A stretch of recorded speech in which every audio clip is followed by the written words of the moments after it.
Let's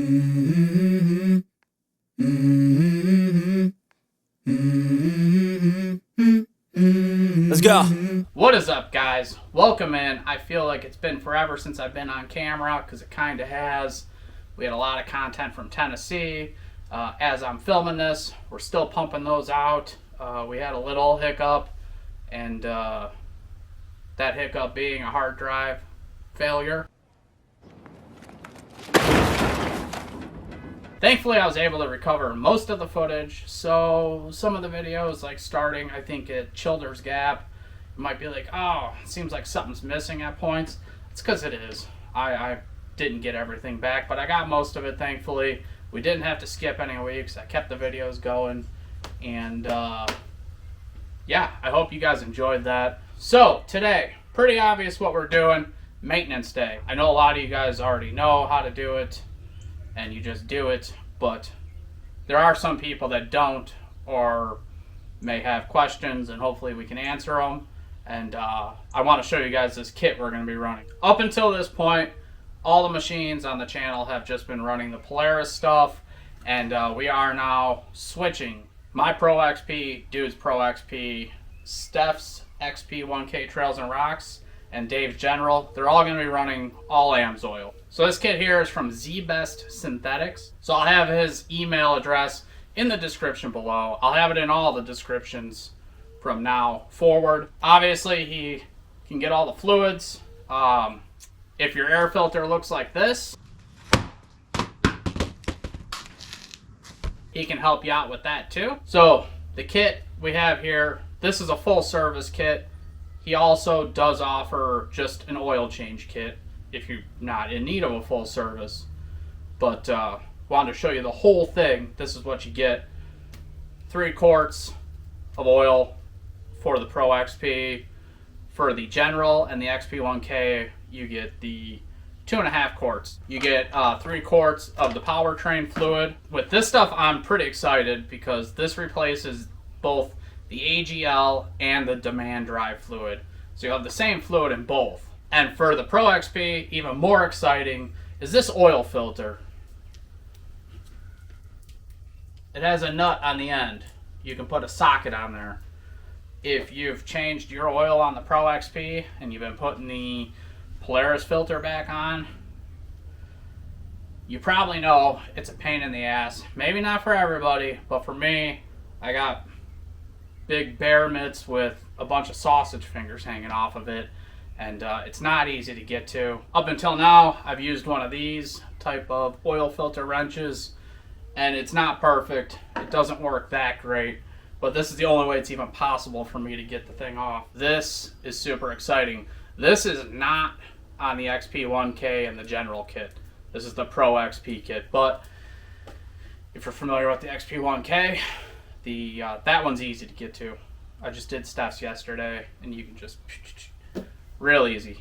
The General, I haven't done the General, so I don't know if that one's hard to get to, and this little nut would be useful. But right now, Pro XP kit has that, so that's awesome. And then you get this little bag here, new crush washer. Get some gloves, keep your mitts clean. Maybe you don't care and you can use these later for a medical procedure or something. I don't know. You get gloves if you want them. You get a little Amsoil funnel. I didn't use this on Steph's, but I did use this when I did the oil change on Steph's car this morning, and it worked. Didn't leak, didn't fall out. It was pretty decent for a piece of cardboard, but you don't have to clean your funnel then. You just toss this. Amsoil sticker, because it's not official without a sticker. And then a piece of pig mat.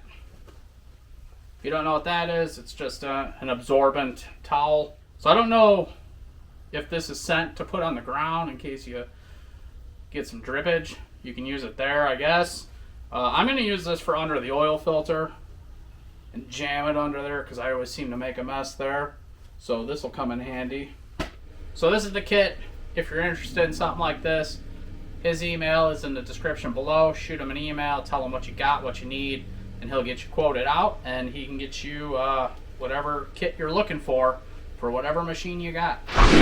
On top of changing fluids, even if I'm just doing an oil change, I pull the belt, clean the belt. I like to blow out the clutches. If it's been a while, I'll take the clutches off and just kind of really give them a deep cleaning. Air filter, I either blow it out or replace it if it's real bad, like we did on Steph's. And that little clip earlier of that air filter, that is Steph's actual filter that I replaced yesterday, and that's after it's already been dropped 4 times. It's still like that. So hers was rough. And then this is also a good time to make sure your coolant's full, make sure your brake fluid is full, and just kind of look everything over. I'm not saying the way I do it's correct. It's just how I do it, and just letting you guys know, because I know some people might not even know where to start, and this could be a good starting point. So now we have nothing left to do but start changing fluid. I think we'll start with oil. So first, I'll crack this loose and leave it sit like that so our system's vented, and then we'll go underneath and start draining fluids. Holy shit.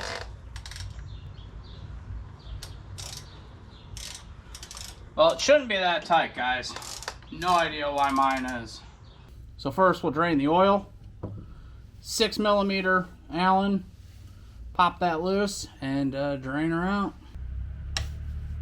And yes, I know, don't need a ratchet this big. I know that.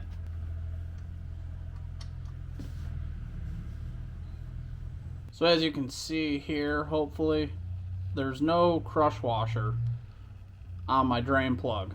This is an important step because if it's not on your drain plug, it's probably stuck to the case. So you want to make sure that you take that off before you put the new one on, because if you put the new one on top of that one, you're probably going to have a leak. So very important step. Make sure the crush washer is not on the drain plug and not on your case. And in my case, it should be stuck to the case.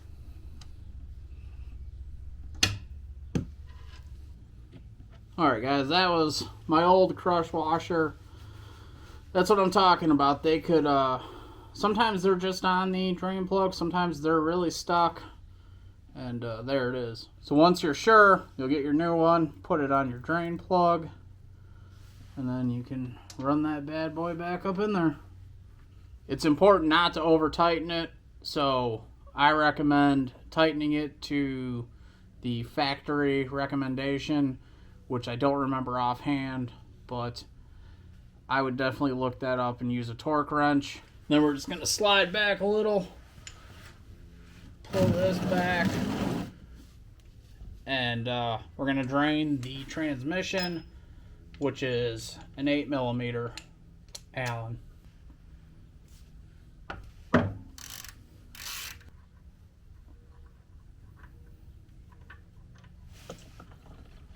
And then on this plug, it's magnetic, so, you know, check it out. Make sure you don't have a bunch of metal chunks. We got a little metal shavings, but not a whole lot.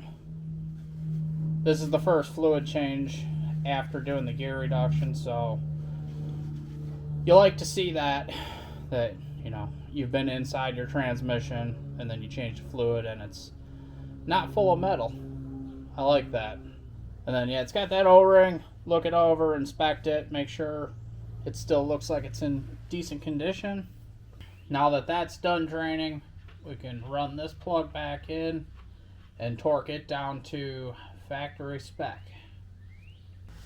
God damn it. So after you have them torqued down, I also like to take a rag and run it up in there and try to get as much of that fluid cleaned up as possible. And you want to do that just so you know that if you see fluid, maybe something's wrong, maybe something's leaking, and it's not just mess from doing your fluid changes. Alright, Now we gotta go up top and get the dreaded oil filter out. So when I do oil changes, I take the seats out and take these back panels out. It's easier for me to get the sausage fingers up in there to get the oil filter, which is right there. Now dude does his through here and leaves all that stuff on, which is fine. He's got dainty little hands and he can reach, so less work. But for me, this is how I gotta do it. This is where I'm gonna use the pig mat. We're gonna jam it down in here because I always seem to make a mess, and I normally jam rags in here anyways, so the pig mat will absorb better. I hope you guys can see it. It's hard to tell, but yeah, the filter's here, so we're gonna try and get this off with that tool, and hopefully I can fit the tool on without knocking you guys over. I know there's probably a better way. This is the only way I've been able to do it, and this way is still a pain in the ass too, because you do not have much room. So that new style oil filter that we'll be running is gonna be awesome.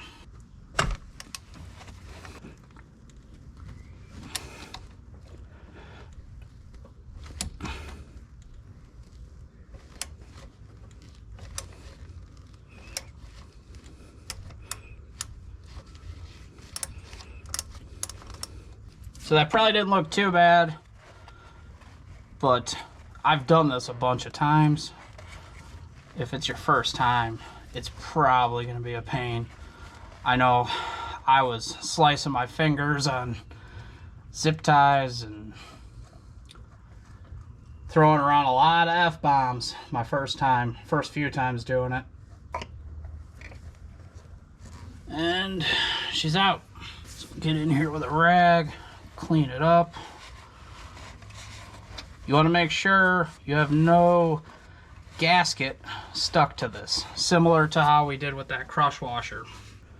It'll happen in cars too, where this gasket might come out and be stuck to the motor. You want to make sure this is off, just like the crush washer, because that will leak. And that's why when you put the new one on, we lubricate this face here to prevent that from sticking. So there's the side-by-side factory one here, and then that new one with the welded nut. And this one actually looks like it has an O-ring as opposed to the gasket, and it's even kind of oily already. So I'm gonna put a little more oil on here just to be sure, and then we'll put this guy on. All right, so once we know our mating surface is clean, we got some lube on the O-ring or gasket, we're gonna get this one on here. So it's really important not to over tighten this. You want to get it snugged by hand. You don't want to use that tool. It's a 17 mil. Don't want to use it to tighten it. That's just for removal. Doing it by hand will be plenty. Get this out of here. Which that worked nice. We didn't even really make a mess. All right, guys. Well, the engine oil's in. We put 2 3/4 of a quart in. That's the capacity. So you want to put that much in, and then you're going to check it on the dipstick. And if you have to add a little, add a little. But you get 3 quarts, so it's plenty to do your oil change. I thought I was recording it, but I forgot to hit record naturally. And yeah, I already did it. So the next step, fill up the trans. Because remember, in the beginning, we drained it. You don't have to do it this way. Maybe you're just doing an oil change. I'm just showing you guys how I do it. And we're gonna use this little doohickey thing here. It's got like an open and close valve here. You can shut it off here, and then in this squeeze bag, it worked awesome. The setup was fantastic on Steph's. To fill it up, you go until it's full and it kind of comes back out. So I like to jam rags down here to try and keep it a little cleaner. So now we can just feed this into the hole.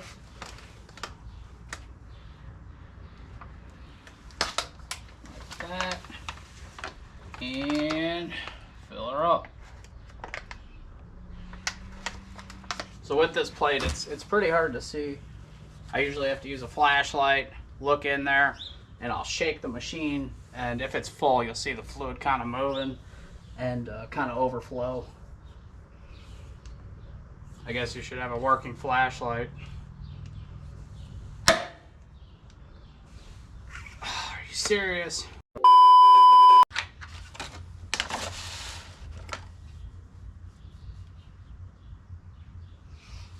Alright, so it overflows a little. Now I can see the fluid moving and it's level.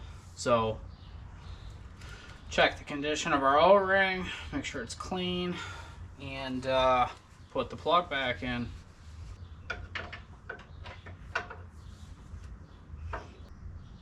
Factory spec. So now I'm just going to clean up the area around the plug, and we can move on to the front diff. So next up is the front diff. There is your hole that you fill through. So I'm going to get that plug out, and then we'll drain it. That's 8mm as well. Houston, we have a problem. Kind of stopped abruptly there, and that's because I just stripped out my plug on the side of my diff. Oops. So I'm not going to change the fluid today because I don't have a replacement plug. So if I'm able to get it out, obviously I'm not going to put that one back in. Thankfully, I take that one out first before I drain the fluid. So, you know, I'm not stuck with a empty diff. Still have fluid in there. So we're not changing that out today, but you guys get the idea. Take that out, and then there's a drain plug underneath. Drain that, put the plug back in, and then same way we filled the trans, we would do with the diff, and you're all set. So sorry about my screw up. I tend to do that a lot, and yeah, my bad. So if you're also like us, wanting to do Amsoil, didn't really know what to do, how to do it, who to talk to, problem solved down below. ZBest Synthetics. Shoot them an email. You've got mail. So the next video should be from Wildcat Off-Road Park in Kentucky. Actually pretty close to Boosie's here. Definitely gonna have to make a stop there. Say hi to the beaver. So that's it. That's all I got for you guys. Thank you so much for watching. Make sure you like, subscribe, comment, and Boosies, Boosies, Boosies. Peace.